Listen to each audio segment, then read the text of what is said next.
Major point है वो ROI है जी, मतलब इन्वेस्टमेंट नेट सपोज 1 करोड़ या 2 करोड़ की है तो उसके ऊपर रिटर्न ऑन इन्वेस्टमेंट क्या देख रहे हैं आप? और रियल एस्टेट ही वो वाहिद ऐसी चीज़ है जिसके अंदर लोगों ने इंटेलिजेंटली इन्वेस्ट किया है। जो किसी भी क्लाइंट के माइंड में आती है वो सिक्योरिटी आवत है लीडिंग फ्रॉम द फ्रंट, तो वो literally leading from the front ही होते हैं। और हम थोड़ी सी तलख बातें भी करेंगे कि हमें पोजेशन क्यों नहीं मिलता है दुकान का।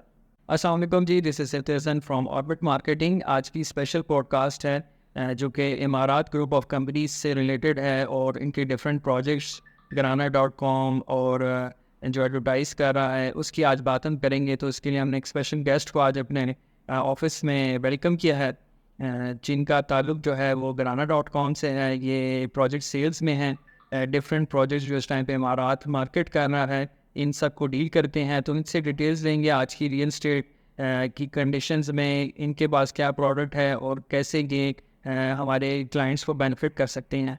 तो हम वेलकम करते हैं मिस्टर फरहान को जो कि प्रोजेक्ट मैनेजर हैं Garana.com। कैसे हैं सर आप? अल्हम्दुलिल्लाह। सर थोड़ा सा अपना तारुफ करवाइएगा हमारे प्लेटफॉर्म के लिए, फिर मज़ीद इंशाल्लाह आगे बात हम स्टार्ट करते हैं। जी, थैंक यू सबसे पहले अपने पास अपने टाइम दिया। और साथ ही साथ इमारात ग्रुप जो है उसके अंदर Garana.com है जो कि इसका एक्सक्लूसिव सेल्स पार्टनर भी है आप कह सकते हैं। और हम लोग जितने भी प्रोजेक्ट्स करते हैं वो सब उसके तमाम तरह के जो डेवलपर्स है वो इमारात ग्रुप होता है। मतलब कि हम लोग और डेवलपर्स के प्रोजेक्ट्स को इधर मार्केट नहीं करते, बिलखसूस पिंडी इस्लामाबाद में। और जो भी हमारे प्रोजेक्ट्स हैं अल्हम्दुलिल्लाह ऑन ग्राउंड भी हैं। तो जेनेरिक थोड़ा सा हम लोग डिस्कशन करेंगे, फिर हम स्पेसिफिक प्रोजेक्ट्स पे नहीं आएंगे। इस टाइम में जो करंट रियल एस्टेट की मार्केट है तो ऑब्वियसली बात है शबीर ऊपर साहब काफ़ी विजनरी माइंडसेट है उनका, तो उनका क्या टेक है आज की रियल एस्टेट की मार्केट के हवाले से? जी, अगर एज अ होल बात की जाए देखिए, आपने ये देखा होगा कि लॉन्गर रन की अगर बात की जाए तो लोगों ने अगर मतलब कि दिन दुगनी रात चुगनी अगर तरक्की की है या पैसा बनाया तो वो दैट इज़ रियल स्टेट। मतलब कि कोई भी और ऐसा कारोबार नहीं है, बिलखसूस अगर पाकिस्तान की बात की जाए कि आप ना बहुत जल्दी आप उसमें ग्रो करें। तो रियल स्टेट ही वो वाहिद ऐसी चीज़ है जिसके अंदर क्या कहते हैं लोगों ने इंटेलिजेंटली इन्वेस्ट किया है और उसमें काफ़ी अर्न भी किया है। अब बात यहाँ पे आ जाती है कि अगर आप क्या कहते हैं आपने ये ज़रूर देखना होता है कि जिसके साथ आप इन्वेस्ट कर रहे हैं। लेट्स से अगर हम एक बड़ी बात की जाए जो कुछ अरसे में लोगों ने जो ज़्यादा इन्वेस्टमेंट किया है या अर्न किया है, बहरिया एंड DHA। मतलब बहरिया से भी लोगों ने बहुत कुछ अर्न किया है, बनाया है, and same goes for DHA। अब जैसे ये देखें एक मुस्तनद इदारे हैं, मुस्तनद इनकी बैंक्स हैं और काफ़ी लोग ऑलरेडी यहाँ पे हैं। यही चीज़ अगर हम फॉर एग्ज़ाम्पल अंदरून शहर की बात करें तो शायद आपको एकदम से वो गेंस ना मिले जो बैरियर DHA के अंदर है, ठीक है ना। Same goes for the Imarat group. Imarat group ने तो अल्हम्दुलिल्लाह प्रोजेक्ट्स मतलब के डिलीवर करके उसके बाद उनकी जो भी आप कह सकते हैं जो ऑफरिंग्स हैं, स्कीम्स हैं, मतलब के डील्स हैं, वो तभी स्टार्ट किए हैं। यहाँ पे तो सब कुछ ओके लगता है, लेकिन जो और कंपनीज हैं उन्होंने फॉर एग्ज़ाम्पल अभी प्रोजेक्ट डिलीवर हुआ नहीं है या अभी कंप्लीशन नहीं हुई, अभी अंडर प्रोसेस होता है और वहाँ से उन्होंने वो चीज़ स्टार्ट कर दी जो हमने for example after completion start की है। वहाँ पे जाके वो लोग थोड़ा सा उनको मतलब के बैकलॉग्स काफ़ी आए हैं, जबकि हम उस चीज़ को कंटिन्यू करें। तो इस वजह से इमारात ग्रुप एज ऑफ नाउ बिल्कुल ठीक स्टैंड कर रहा है, जबकि और थोड़े से इसमें प्रॉब्लमेटिक रह रहे हैं।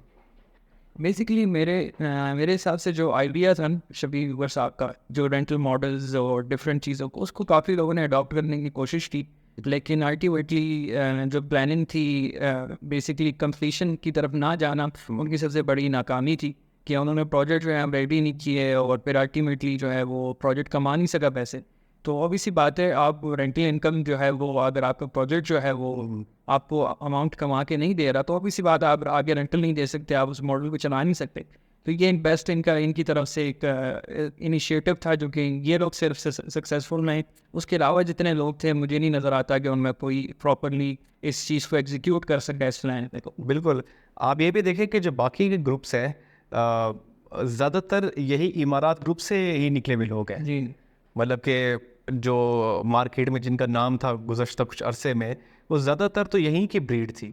यानी कि उन्होंने बस आप कह सकते हैं इन अदर वर्ड्स कि शॉर्टकट टू सक्सेस पे चले गए कि जी अभी वो चीज़ तैयार नहीं की और मॉडल तो चलो संभव समझ लिया, ठीक है ना, वो तो आप और मैं भी चलो स्टार्ट कर सकते हैं, लेकिन पॉइंट इस कि अगर हम एक चीज़ डिलीवर नहीं करेंगे और मिड में ही स्टार्ट कर दें वही चीज़ जो ये लोग आफ्टर डिलीवरी दे रहे हैं, तो ज़ाहिर बात है एक वक्त पे तो वो बबल है जो कि समहाउ कोलैप्स होना है। तो आप अगर देख सकते हैं तो रिसेंट टाइम में वही कोलैप्स हुआ है, और ये वही लोग हैं जो बेसिकली इमारात ग्रुप में एक अच्छी पोजीशंस पे ही समहाउ छोड़ के गए कि चले हम अपना ये सेम सेटअप करते हैं, लेकिन वही वाली बात है कि वो कंप्लीटली फॉलो नहीं किया गया।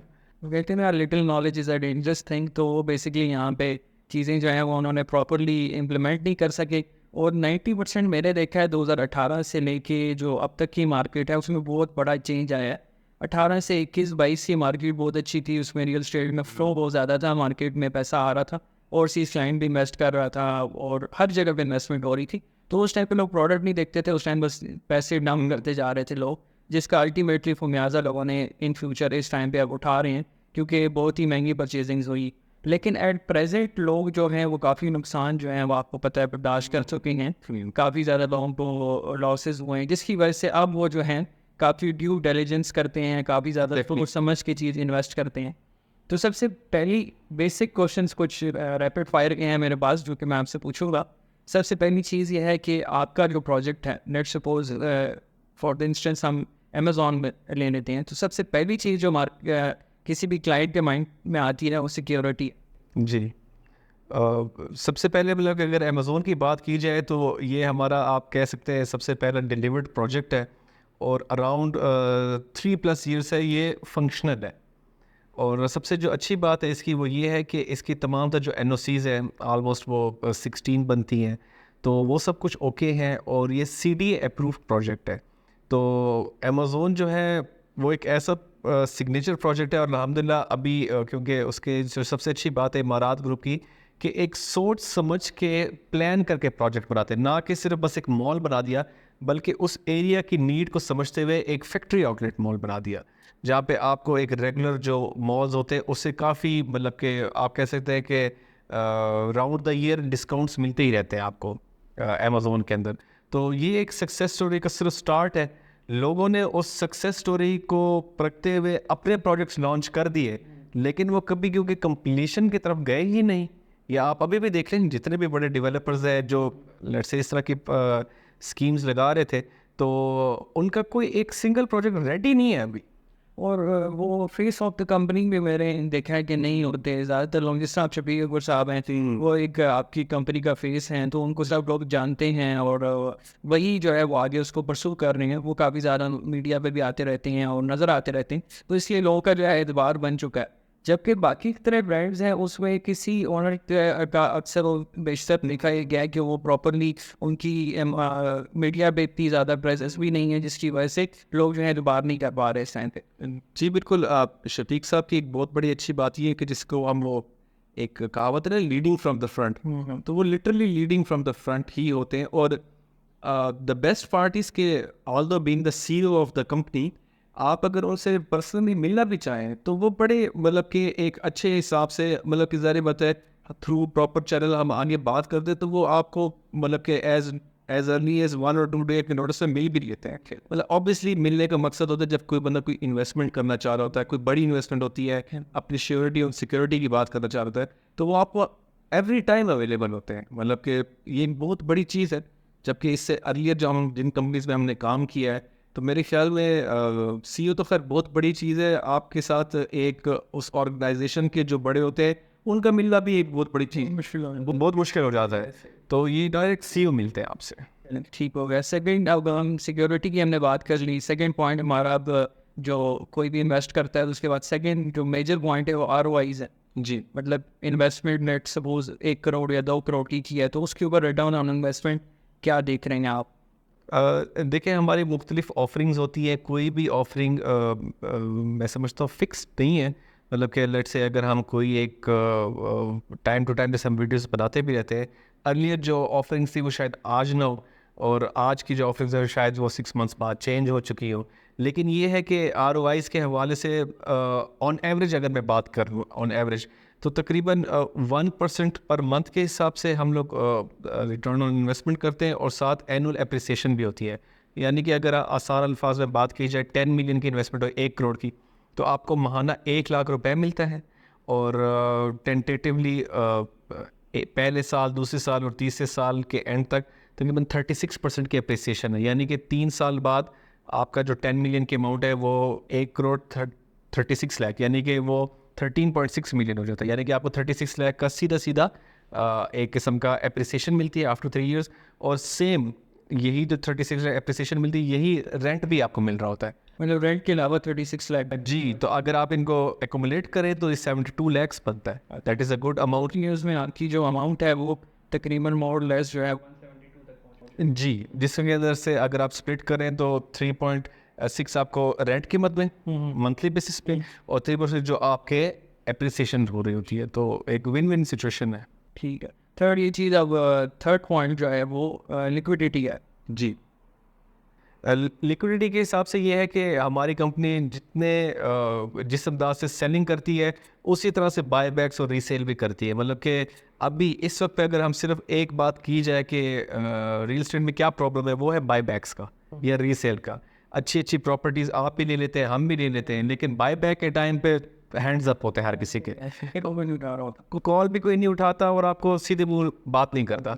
लेकिन अगर हम अपनी कंपनी की बात की जाए तो जो हमारे एग्रीमेंट है, सेल्स एग्रीमेंट है, उसके अंदर 6th क्लॉज है, उसमें हमने बाकायदा रिफंड का ओपनली लिखा हुआ है, रिफंड/बाय बैक का, कि आपने जब भी रिफंड करना होता है तो आप हमें वो इंटीमेट करेंगे और अराउंड 60 वर्किंग डेज कहते हैं अराउंड, उसके अंदर आपको बाय बैक्स पे मिलते हैं। और ये नहीं कि मैं सिर्फ आपको वर्बली बात कर रहा हूँ, ये हमारे एग्रीमेंट के ऊपर है।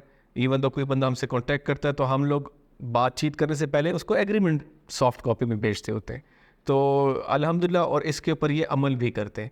तो जिस तरह हम सेलिंग स्पीड करते हैं तो बाय बैक भी हम की टाइमिंग क्या है?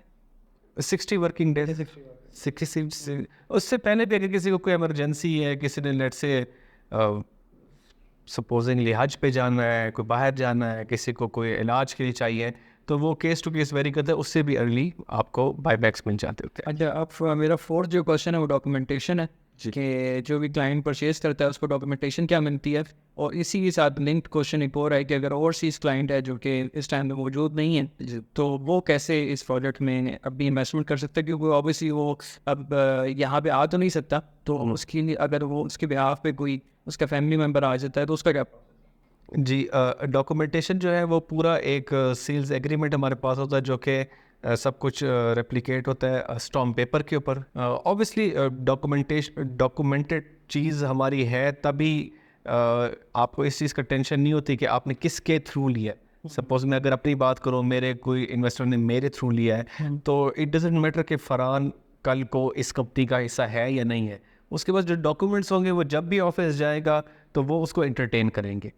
मतलब कि हर चीज़, क्योंकि कंपनी ऐसे होता है, हम तो सिर्फ बीच में एक आप कह सकते हैं कनेक्शन क्लाइंट का कंपनी के साथ कर रहे होते हैं। तो ये बहुत सेफ एंड सिक्योर चीज़ है। मतलब कि डॉक्यूमेंट की ऑब्वियसली इस हिसाब से वर्थ भी है। और जहाँ तक बात ओवरसीज़ की है तो इट्स वेरी सिंपल आजकल, क्योंकि व्हाट्सएप का दौर है, तो ऑब्वियसली जो वो पेमेंट करते हैं वो भी ऑनलाइन करते हैं। मतलब हम तो उनको रिकमेंड करते हैं आप ऑनलाइन करें, या इवन तो किसी अजीज़ के थ्रू करते हैं तो हमें वो उसकी स्नैप दे देते होते हैं, चेक हो गया या वो हो गया, बस वो जैसे ही उसको ओके करते हैं, मतलब कि हमें रिसीविंग भेजते हैं, हम बैक हैंड से उनकी रिसीविंग फाइल जो है ना वो स्टार्ट कर देते हैं। ऑब्वियसली क्योंकि पहले बातचीत हुई भी होती है, क्या यूनिट है, क्या ऑफरिंग्स है, तो इन शॉर्ट ये कह सकते हैं कि उनको आने की ज़रूरत नहीं पड़ती। और जो डॉक्यूमेंट में हमारे रिक्वायरमेंट्स होती है, जैसे CNIC की कॉपीज़ हो गई, पासपोर्ट साइज़ पिक्चर्स हो गई, तो वो सब कुछ व्हाट्सएप पे ही है, तो वो सब कुछ ओके। और सो मच सो कि अगर रीसेल करना हो, तो अगर वो फॉर एग्जांपल किसी अपने अजीज़ को, मतलब कि अगर किसी का उन्होंने एक फॉर्मल एप्लीकेशन दे कि भाई मैं नहीं आ सकता और वो मेरे बिहाफ पे करे, तो वो चीज़ भी पॉसिबल है। यानी कि हम इमारात ग्रुप अपने एंड से हर किस्म की फैसिलिटी देते हैं जो क्लाइंट को चाहिए, अगर उसने हमारे साथ इन्वेस्ट किया हो। स्टार्टिंग में डॉक्यूमेंट क्या चाहिए होते हैं, क्या क्या क्वेश्चन को रन करना होता है? सबसे पहले तो देखिए, जो भी चेक है, मतलब कि चेक जैसे समझो कि ओके हो गया, उसके बाद वो CNIC की हमें कॉपी चाहिए होती है, और एक नेक्स्ट ऑफ किन की CNIC की कॉपीज़, और साथ एक पासपोर्ट साइज पिक्चर, बस दैट्स इट।